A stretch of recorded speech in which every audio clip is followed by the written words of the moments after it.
Okay, friends, welcome to the February Family Connections meeting. Just as a reminder for anybody, we will be having site council in 2 weeks on February 24th at 6 p.m. So that got changed a little bit so we could be talking about the budget for next year. So today we do have Jenny Arneson, who is a member of the Minneapolis School Board with us.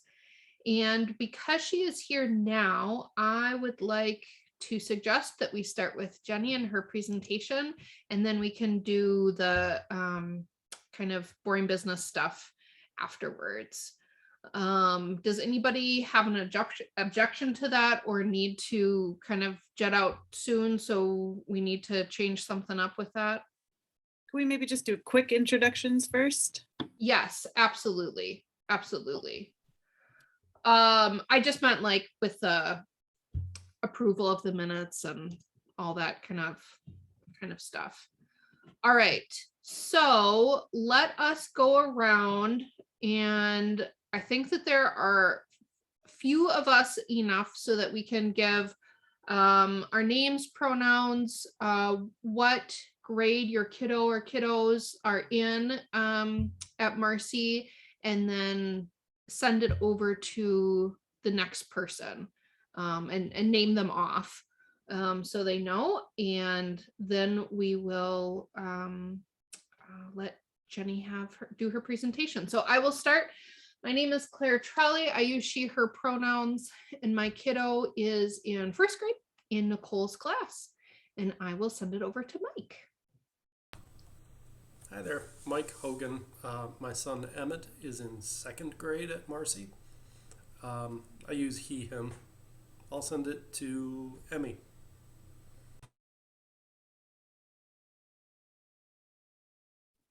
Hi, my computer was being funny. I'm Emmy. I use she, her pronouns. My daughter Leora is in kindergarten in Leah's class. I will send it to Shukri. Yeah, my name is Shukri. That's my first name, Shukri. And I have a child who's in high five, Miss Jenny class. Nice to meet you all. You too. I can go. My name's Kate. I use she, her pronouns, and I have a kindergartner in Stacy's class and a third grader in KDP/Megan while KDP is at home with a baby's class. And I'll send it to Abra.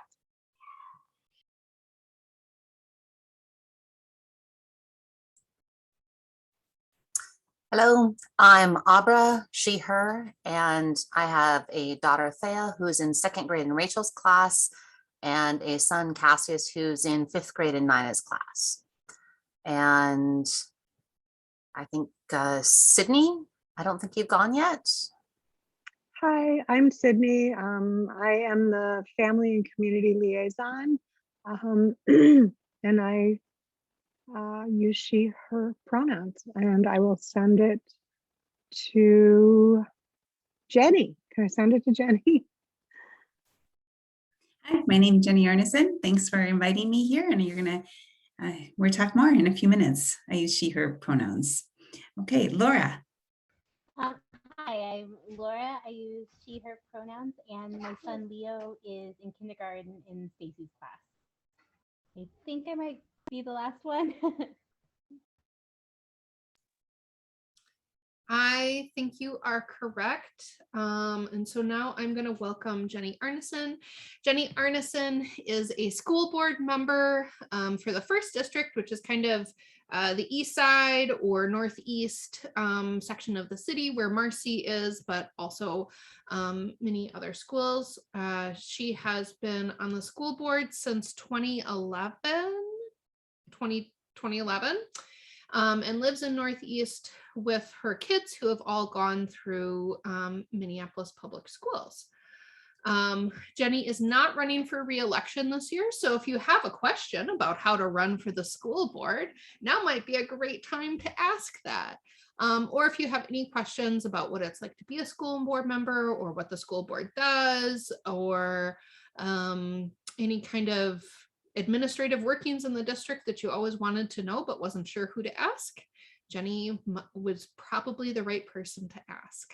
So with that, I am going to turn it over to you, Jenny. And I did not get any questions prior to this. So whatever questions people have after you're done. Thank you for coming. Yeah, well, thanks for having me, and thanks for that great introduction. It's a great segue because, in fact, I hope that we can talk about what it's like to be on the school board, and that's I understood that was kind of the main agenda item. So I have all sorts of information on what that would be like, and I always encourage people to run for office. I think our democracy is only as strong as the people we elect, and the people really it's only as strong as the people who run. Right? We can only elect people who are if they actually run for office, and you learn from me that I had no intention of ever running for office or being in the political arena, and kind of one thing led to another, and it is important, right? So we're gonna talk a little bit about that tonight. As Claire said, I was elected back in 2010, so I did start in 2011. The election happens before you start, right? And so all in all, I have been on the board for 12 years, 3 terms. I am a graduate of Minneapolis Public Schools myself. I grew up in Northeast, and I do have 3 boys. I have twins who are in college now, and then I have a junior in high school. My professional background is I'm a social worker by trade. I've had a variety of professional experiences, primarily in North Minneapolis, and now I work in policy, including the school board. So tonight, like I said, our agenda for tonight, I've been asked to speak about the role of the school board. So I've brought some information about that, and I plan to talk about some of our recent work as well.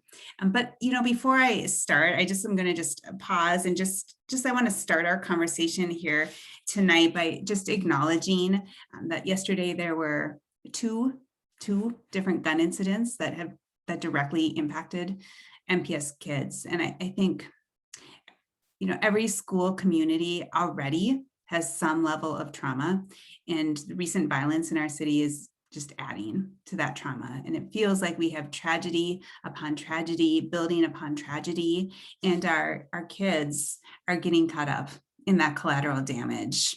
And I think that deserves citywide outrage. I feel really frustrated about that. And one of the key roles that we're going to talk about here tonight is one of the key roles of the board is to hold and to reflect the values of the people we represent.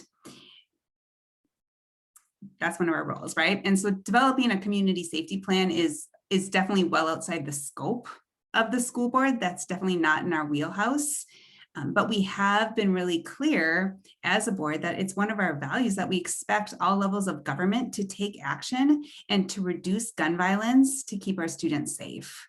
So in the meantime, I just wanted to pause and just say out loud that I hope that we can all keep North High in particular and the Sheridan community close tonight as we start our meeting, and recognizing that they have extreme trauma that they're working through today.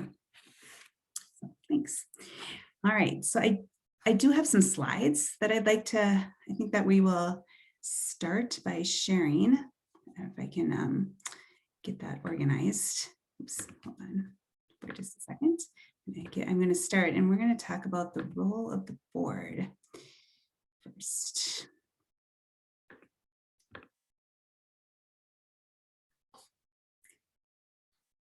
Here we are. Okay. I always feel a lot of pressure on the sharing the screen, like, can I get it ready in time? Okay, so conveniently, first I'm going to start by saying this is super convenient that I even have this. I did not create this. I think it's really handy, and I'm glad we have it, but I want to acknowledge that there is a person who works in our board office, and his name is Ryan Strack, and he created this, and it's super handy that Claire had this nice introduction about considering to run for school board, because Ryan created these slides in preparation for a presentation that he is doing on February 15th. And his presentation is his workshop that he's offering for free to anybody, is how to run for school board, like what a school board member would do. And it's geared towards people who are maybe thinking about running for office, running for school board in particular. So this is a very small segment of what he plans to address, but if you are like thinking that you wish you could know more, then you should definitely go to his workshop on February 15th. All right, so we are going to skip just a couple of these slides because they are a little bit more detailed than we need here to get into tonight, such as this one. This is the state statute, if you ever want to know how school boards come to be and what our expectations are in state law. All right, so what the school board does though, is we do have a focus. Make sure I did this. Yep, okay, sorry. All right, so the school board is not unlike city council. We're not quite like city council. We're not the state legislature. We do not make laws, but we are a governing board. So we're focused on our organization, and we're focused on the organizational mission rather than the day-to-day operation. So we don't pass laws, we do pass policies that are designed to guide our organization. And our focus is always on the outcome rather than the process. That's our board. So these are some highlighting some of our key roles, right? Like, so we focus on this governance, we're setting mission and vision, we're focused on more strategic plans and accountability. We do hire the superintendent to manage the day-to-day operations. We don't generally get involved with that. We do make policy, we do approve a budget, and we engage with our constituents. That's kind of our that is really what we do. We do not generally get involved with personnel decisions. Like I said, we are not too involved with the day-to-day operations. So like the school bus is running on time, like kind of organizing, like that level of day-to-day operation is not generally, we work through policy. We act as a group. So individual school board members actually don't have any authority by ourselves. So if I were to call the superintendent and say, I want you to do this, right? Like, that's not actually how it works. Like, we have to work together as a majority, as a 9-body group, to say this is what we want to have happen together. That's how it works. So really, like, what I could tell you is that the most effective school boards, they are clear about what they believe. They know where they want to go, and then they use those values to make decisions, right? They're less focused on kind of on the day-to-day operations. So we have some standards. We also have some organizational, like if you're wondering how we generally function, there are 9 of us. 3 of them are elected citywide, and the remaining 6 are elected by neighborhood or geographic. That I'm going to note, and so as Claire mentioned, I'm the District 1 representative. I'm not running for re-election, but there will be somebody, hopefully, who runs for the District 1 seat, and that will happen.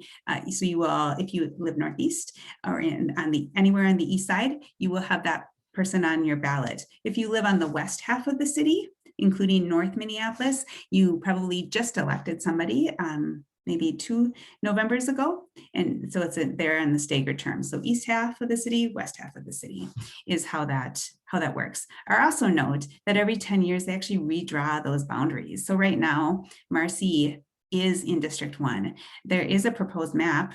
Technically, there's a meeting on February 24th, and they are in this proposed map, they would actually draw Marcy out of District 1 and put it in District 3. And so that is not a decision that the school board makes.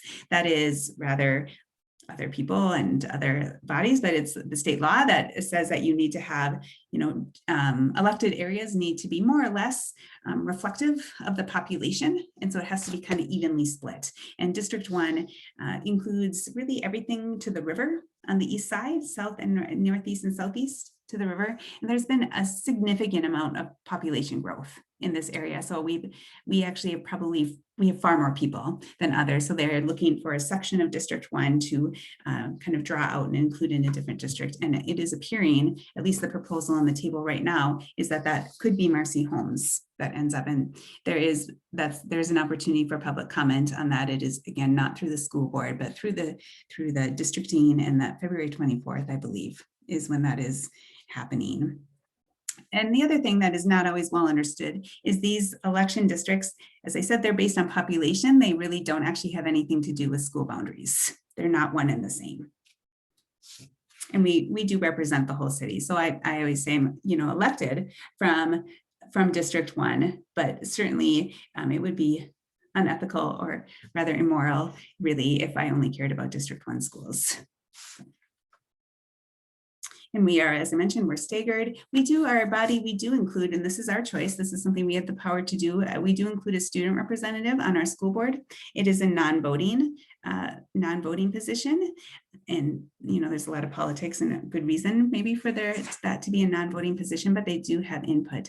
Just starting this year, this is a brand new thing we're doing. We actually are having 2 high school students share that responsibility, which takes away some of that heavy responsibility to be at every meeting, and they can kind of share that, because high school students are really busy, and it happens that we have really brilliant and smart high school students who are heavily involved and do a lot of different things. So we want their input, but we don't want it to be too cumbersome. We actually do pay our students as well. We give them a scholarship, although they're really so brilliant that they end up getting really full rides to college. So they're great students. All right. And we do have a structure. We have our own kind of internal operational structure, including officers. I have over the years served in all of those officer positions. I'm currently the vice chair. And just from a practical standpoint, if you think you ever want to be on the school board, essentially we have two big meetings a month, and we have a couple of committees, and you usually serve on one or maybe 2. I've served again on both. I'm currently on the finance committee. That's how that works. And we use general meeting structures to organize our meetings. So there's a few FAQs. Again, this is kind of geared towards if you're ever kind of pondering, like, who could run for school board, like these sorts of questions. This kind of goes over that. You really can't be an employee of Minneapolis Public Schools unless you are a really small hours with Minneapolis Public Schools. You can, though, be a parent. You 100% can be a parent and participate in your child's school and still be on the school board.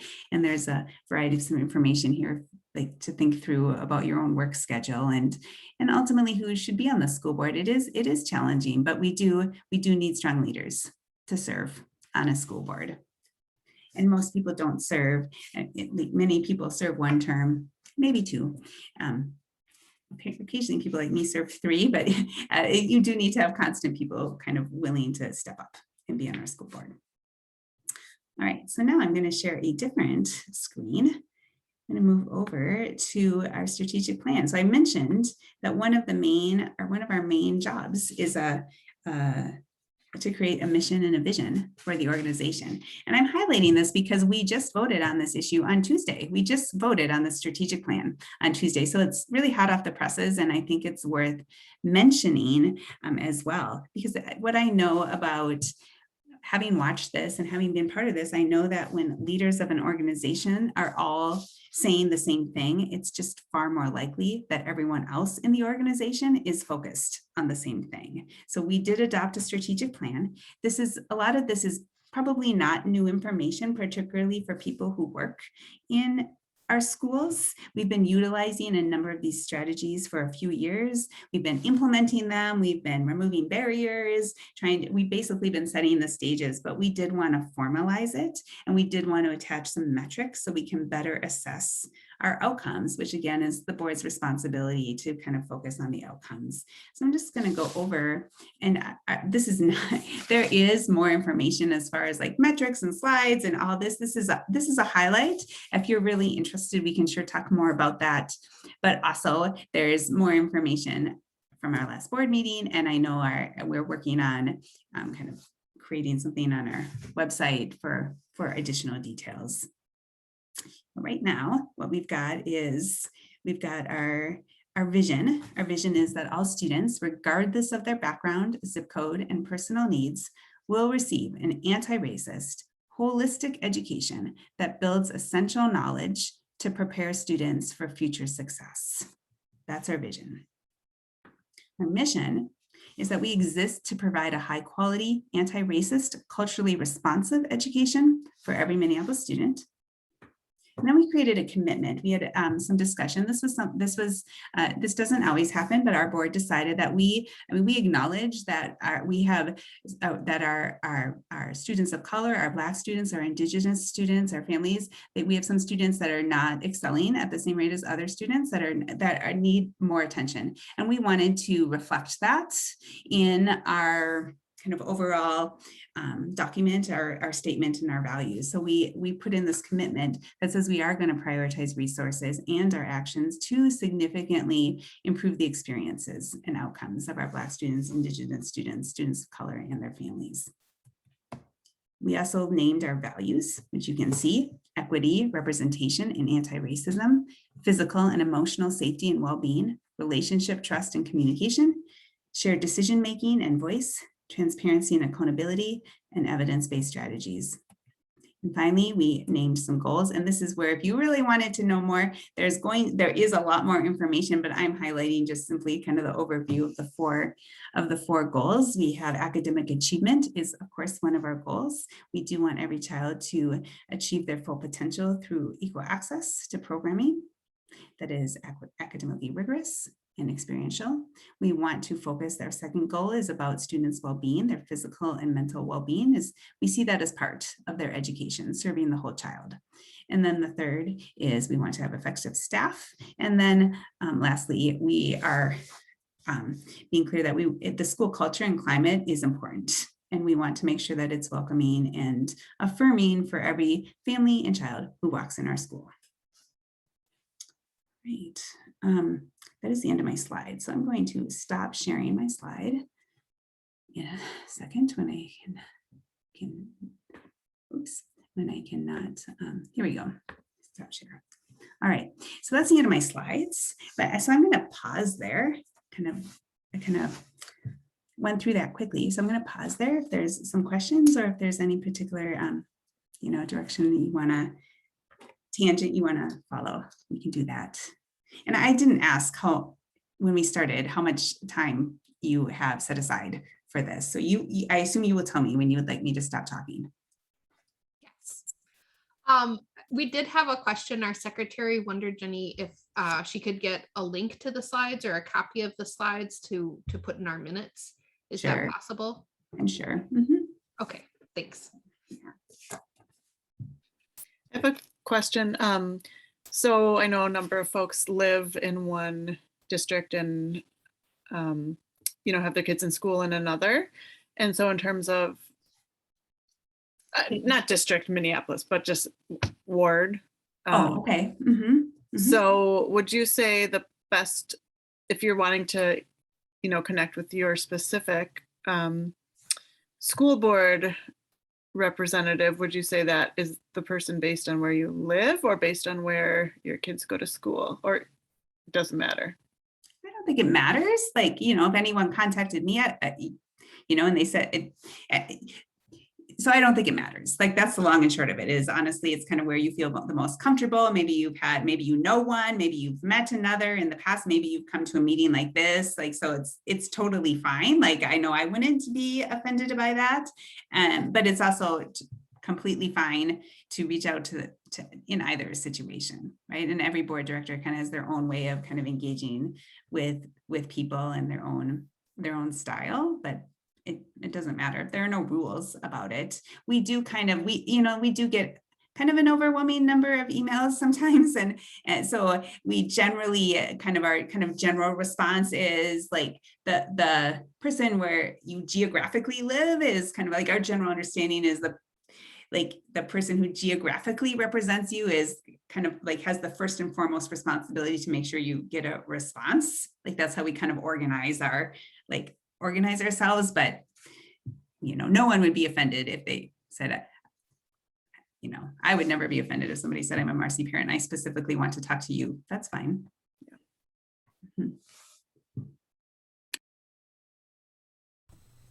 How much, I guess, communication to other elected officials does the school board engage in? You sort of mentioned earlier on the 2 shootings yesterday, and the expectation is, that falls on other politicians in the city. And state as well, and yeah. federal, right? Like all those things. Yeah.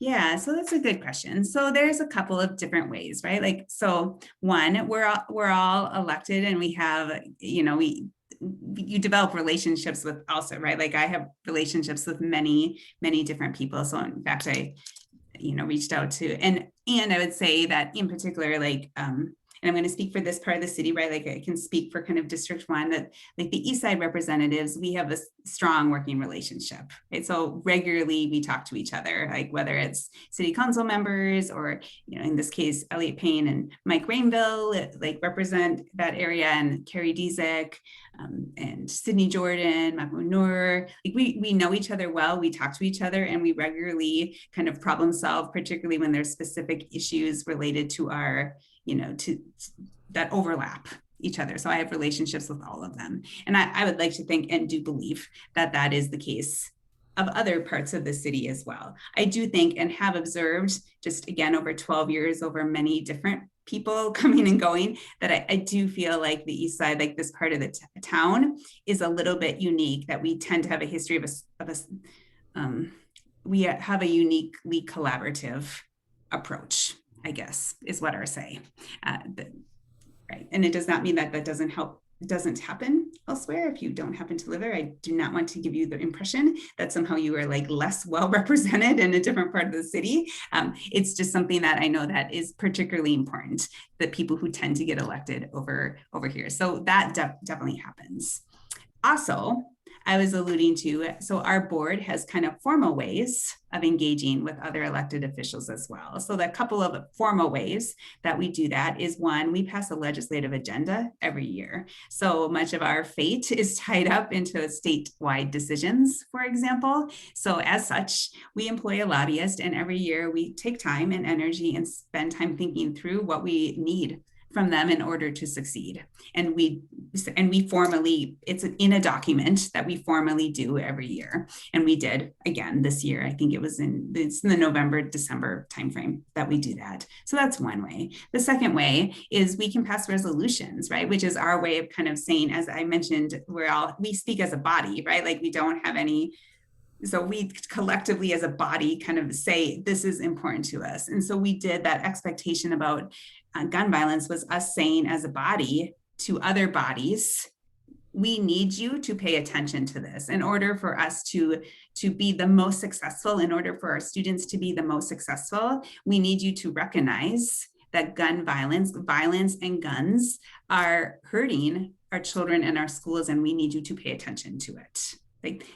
Now, we don't pass laws, so they can ignore us, but that's kind of our way of formally declaring and communicating with officials. And then we can informally, it gives us the options then as individual board members to work with individual lawmakers to say, hey, we passed this as a board, so it's not just me saying this. This is kind of our official stance, because again, remember, we're the holder of values. So we're saying this is a value of ours.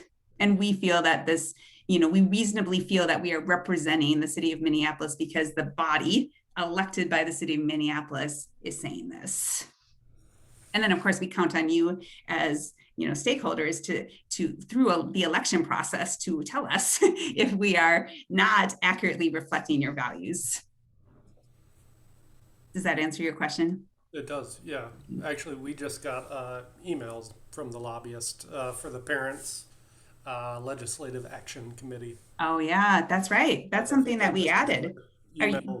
Today or yesterday, maybe.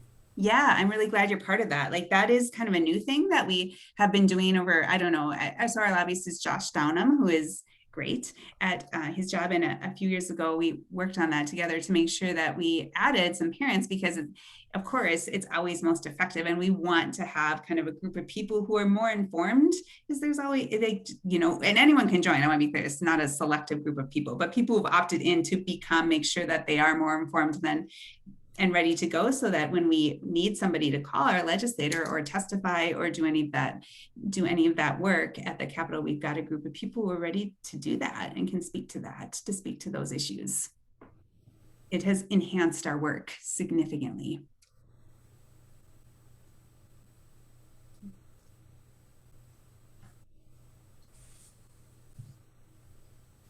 Yeah, how to be part of that. Probably, Mike, you might be in a better position just because is the email from Josh? You know what? I completely forgot. How Okay. I got wrapped up in that. I think it's from Josh Downham. So his name is Josh Downham, and he would be on our MPS directory as well. I try and include that It's when called the Parents Legislative Advocacy Committee. Is that what I heard? Kate, I'll send you his email, and then say, hey, Josh. Yeah. I was thinking too, to share out more broadly with other parents as well. Yeah, his name is Josh Downham. I'd have to follow up there you go. Josh Downham, that's Josh in the chat is Josh. And really you can email him and say you're interested in, being part of the legislative parent network. Yeah, I think it was in one of the newsletters from Sydney. That's how I found out. Yep. Got it. Cool. Yeah, and obviously they're more active during the legislative session than not. Cool. Yeah. I'm wondering, did you have a question? No. Oh, I don't. Go ahead, Emmy. I'm wondering, I know we only have a few weeks left before teacher cuts are coming. And I'm concerned because from what I've learned, 30% of the new hires are teachers of color.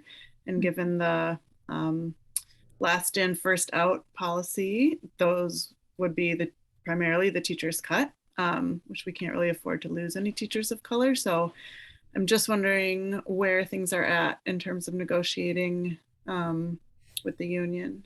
Mm-hmm.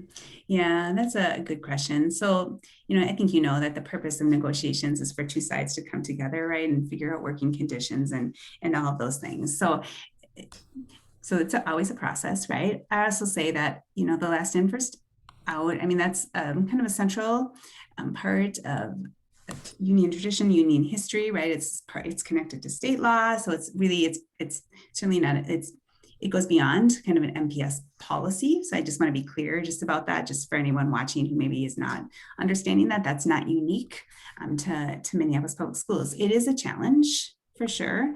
And so we are aware, right? And I think the thing about negotiations though, is they are discussions between two groups. And as part of kind of being fully present in our agreement to bargain in good faith, part of that is saying that we are going to keep the discussions in this space, right? So it does mean that I really can't come and give you kind of all the details of where we're at. What I can say is that we are in mediation, right? And the good thing about mediation is it's an outside party, and negotiations these are really challenging issues that we have to work through, right? This discussion, and I will say that both sides have been public. We were clear, the board did kind of release, and it's on our website, our values around negotiations. And we were clear that one of our values and priorities is to protect teachers of color. And I have seen that the union has said, their side has said something similar. So I think it's safe to say that both sides desire to protect teachers of color and want to prevent layoffs. And so what you can assume is that in that part of that discussion, part of that negotiations with a mediator is working out how that would be done, right? The details. So we are working through that. I will also point out, this is, I'm going to just sidestep here just a bit to kind of just make this connection, because I think it's important when we talk about finances. So our district has had declining enrollment for a long time, right? And we're not unique. A lot of districts are having declining enrollment because there are way more schools than there used to be, like school choice is increasing. And second, there are less children being born, right? Smaller population. So,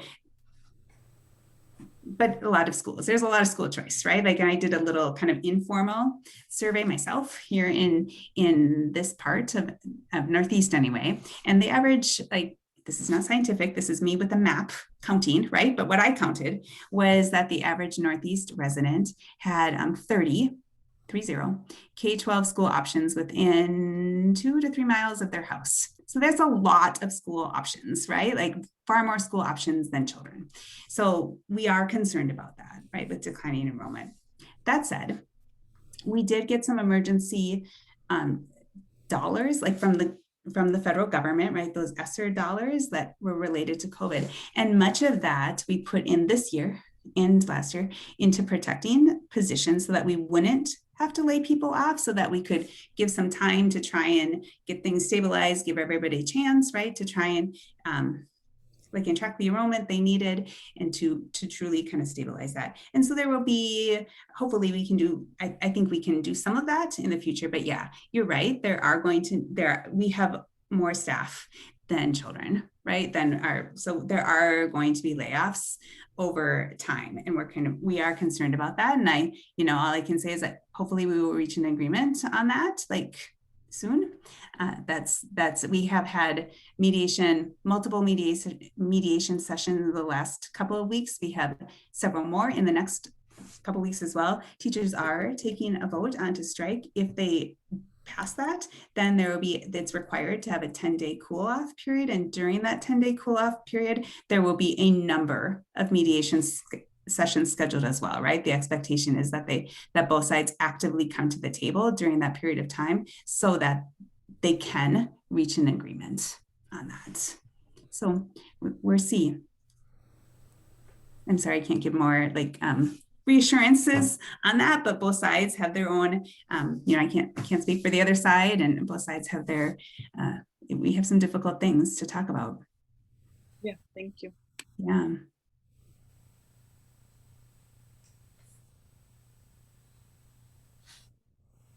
How much of the Minneapolis school budget is made up of Minneapolis property taxes? Oh. Like if you had to guess. Yeah, I don't remember. I mean, that's a really good question. I'd have to get back to you on percentages. It's been a little bit since I've been on the finance committee. Yeah. I've been serving the last 4 years on policy, but the bulk of our money does come from the state and federal government. It's not like half, I don't think. That said, if only our chief finance officer was here. He just gave us a statistic the other day. So like how much is made up of property, like the levy, I think is like you might have said 200 million for 22.4%. I have some slide from, there you go. I don't know what it was. I actually don't even remember what it was from. Excellent. Yeah, that sounds right. I think I heard a figure of 200 million maybe in this upcoming budget. The reason I ask is in our household, almost like a daily topic of conversation is that, property taxes pay for schools, right? Or they pay for a lot of schools.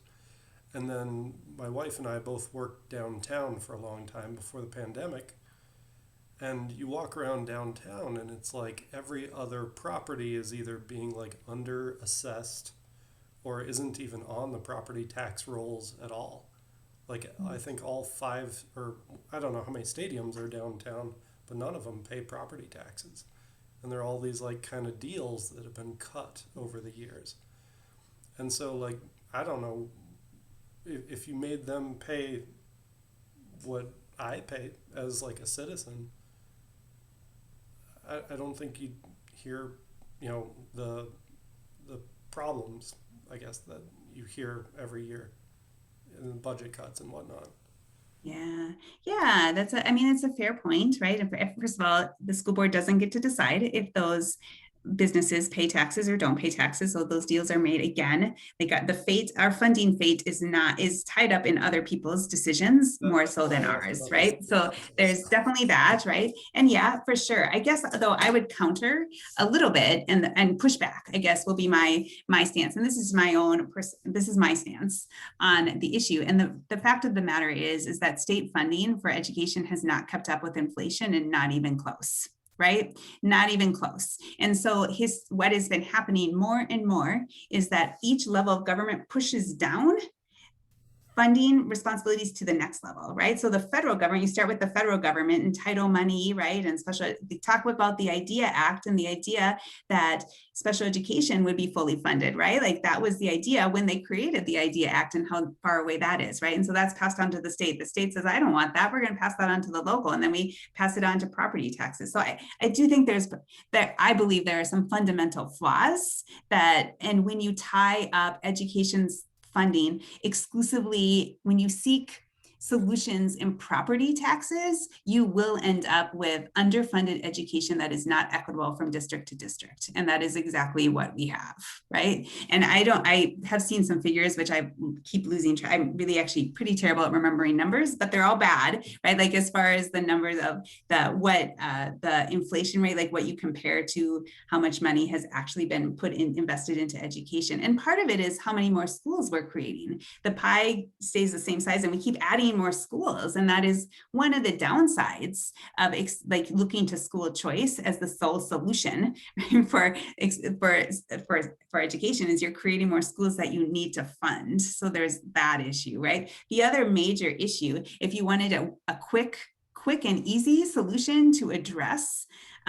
school funding issues, really you would look specifically at the cross subsidy problem with special education and English language learners. So what that means is we are required, right? And we believe in providing a certain standard of service, right? Of education to provide support services in the special education, and to provide support service for our English language learners, right? And it costs an X number of dollars. And the idea is you can bill that to the state and they will reimburse you, right? And the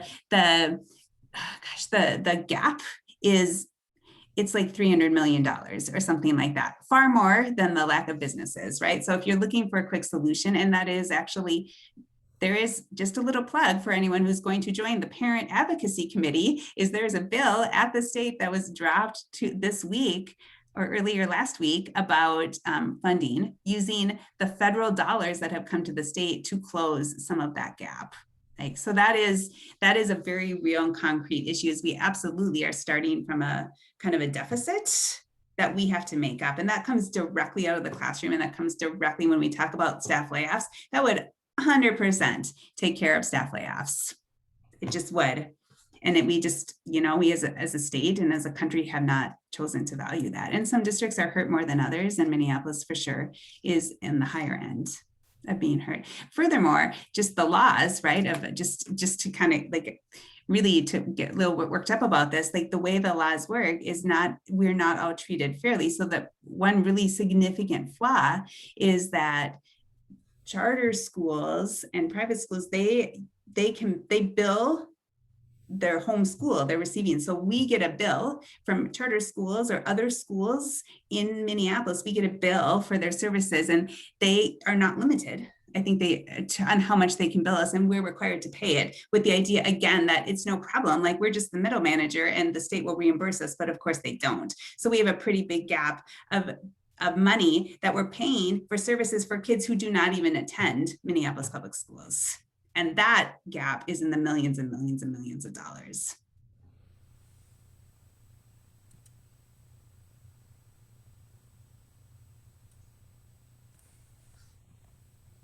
Well, I'm not seeing any other questions. Jenny, do you have any closing words or thoughts or anything that you would like to share before we thank you and do a little bit of doing your own business? Well, no, I want to, it's always my pleasure to come. Like, thank you so much for having me. And if you have any questions, for sure, you can reach out, and happy to come anytime and talk about what. Hopefully this was helpful. And like I said, talk to your friends about running for school board. The 15th is a great information session just to learn more about it. And, we do need levels of engagement. Everybody needs, our schools are better served. And so you can engage at all levels, including coming to this parent meeting. So I'm glad you're here, and hopefully you find other ways to engage, and good luck for the rest of the school year. Thank you. Thank you so Jenny, much. Yeah, coming. good luck. Have a great parent meeting. Thank you. Yeah, see you soon. Thanks. Bye-bye. All right.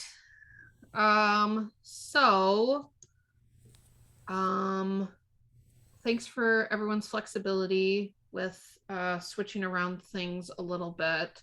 I'm gonna put the rest of the agenda in the chat. She had said originally that she wasn't going to be able to come till a little bit later, so that's why we switched things around.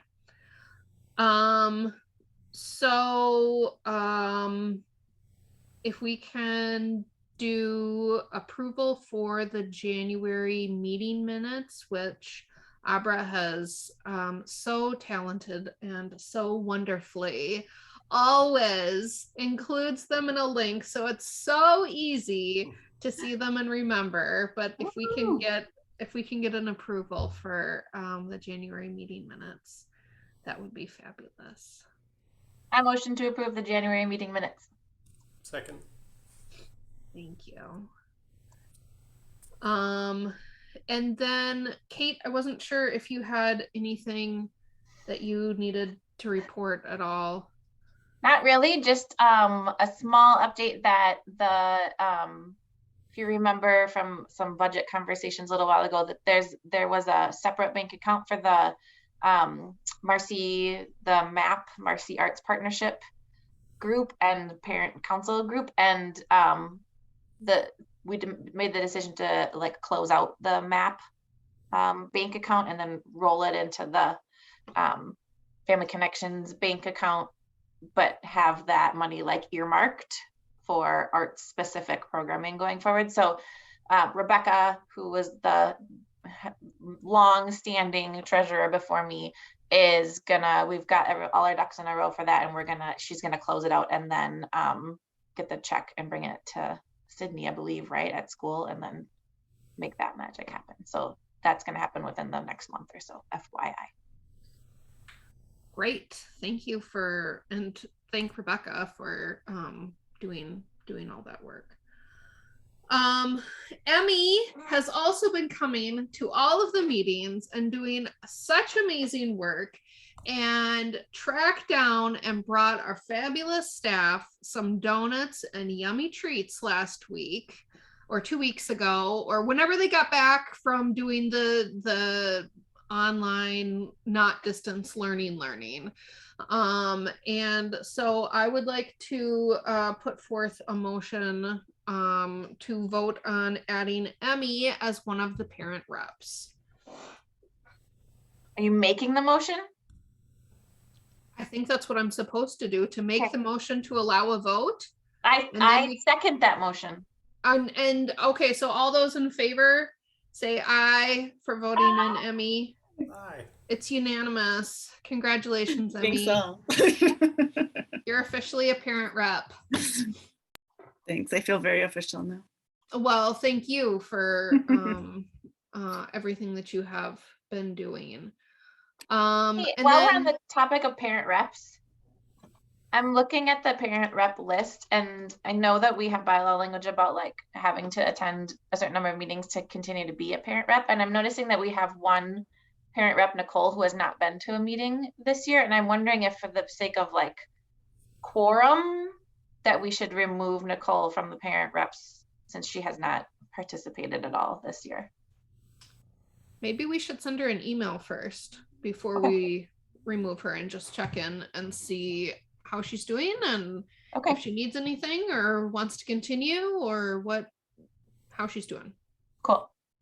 So I will do that. I will check in with her. Perfect. I also wanted to let everyone know that our March meeting, March 10th, we're going to be having Kate Clayton, who's the school psychologist, come and kind of explain what she does, and answer any questions that any families might have for her. And then on April 14th, which is our following meeting, we will be having at least one equity member, Hannah, who is the Arts TOSA at Marcy, and she's going to check in with a couple other equity members of the equity committee at Marcy. Shannon said yes as well. And Shannon said yes as well. Fabulous. So they will share what they do and how we can help and everything else. It'll be fabulous. And then in May, I was gonna contact the High Five and kindergarten staff to see if they'd like to come on, and we could open this up and welcome new families so that they can kind of say, hey, if your kiddo is going to be in High Five or kindergarten, this is what Marcy's like. So hopefully they'll be available. I have not asked them yet. So and then did we have any news with the Target wish list, this Target staff wish list? I know that so many things were being fulfilled and things were being dropped off and given to the school. Yeah, we had definitely we had our best response ever, which was really, really nice for the staff. And thank Rebecca for suggesting it because they were very excited. Yeah, that was great. Barbara? Given how successful it was, I was wondering if this is a thing that we should put on the calendar as, I don't know, quarterly but a particular ongoing at X time, we will send out a specific, information for requests from the teachers, and then we will, advertise it a bit more instead of just doing it sporadically. I already put a reminder on my calendar for next year to do it at the kind of like at the beginning of the school year, but then also at the beginning of January for like midway, like, hey, maybe all your markers have dried up or you need more Kleenex or whatever. But if you think more often than that, I'd be happy to put reminders on my calendar. You can ask Mike because he bought it. I didn't buy everything. That Mike. Very close. I have a question about future meetings, upcoming meetings. It looks like we're kind of booked for the rest of this spring, right? As far as like guest speakers? Yeah. Yeah. Okay. But who else? Because we can make a list for next year. I mean, if we can get school board members, why not shoot for the moon and try to get the superintendent? And then grill him. No, I don't know. Just, it'd be interesting to hear his point of view. Well, Mike, if you can get an email to Ed Graff and he responds to you, right. There's the ticker. Then we can move things around. Thanks, or make a meeting just for him. We could do a separate meeting just for him. So I think the main thing is getting him to respond. Oh. If you have that power, please share it. Maybe you could go through, like, contact, Sydney Jordan and say, we want you and Ed Graff to come. Can you reach out to Ed Graff? Maybe they're buds. Yeah. Who knows? That'd be cool if she had that kind of poll. I don't know. I mean, he's got to at least respond to her email. Maybe not. She's like really responsive. Very found. Yes. As a constituent. Yeah. Yes, Abra. So maybe I missed it, but Sydney, So some of these meetings that we've been having, especially I was thinking about like today, seem things that more parents would be interested in the recording, but I don't think it's currently included in the parents bulletin afterwards as a, we had a 1 hour interview with X, you can see the recording here. Good call. Like, I think our regular meetings probably aren't that interesting for all the procedural stuff, but special interviews like this one and maybe the one with the psychologist and such coming up would probably be more appeal even after the fact. Yeah, I can ask Sydney if she can put that in the parents press. I've asked Trinity a couple times if she can get it on the website, and that hasn't happened yet. But I don't have control over the website, but I can ask Sydney about the parent press. That's a great idea. And specifically for the special interest interviews that Yeah. we've been doing, I think, like not necessarily every meeting, but yeah. Well, it could just be a link with a note that says, you know, the interview goes from this time to this time, and then people could just watch that chunk. Yeah. Great. Okay. I don't have anything else. 7:59. I was hoping we'd be done sooner. Sorry. Thanks for sticking it out. Oh, I think it was a good time with Jenny Arneson. I have a quick unrelated question. So when it doesn't have to be